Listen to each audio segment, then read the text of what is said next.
Praise the lord. దేవునికి స్తోత్రం కలుగునుగాక. మీ అందరికీ నా హృదయపూర్వకమైన వందనాలు తెలియచేసుకుంటున్నాను.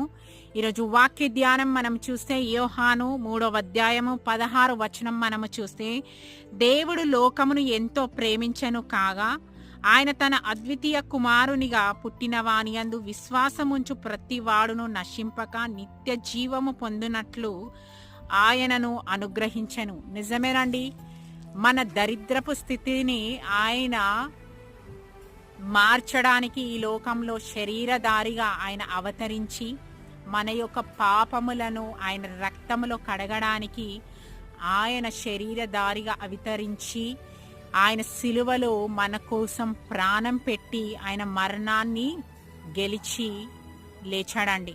అంత గొప్ప దేవుడు. అంటే దేవుడు ఎంతగా మనల్ని ప్రేమిస్తున్నాడో ఒక్కసారి గ్రహించండి. ఆయన మనుష్య రూపం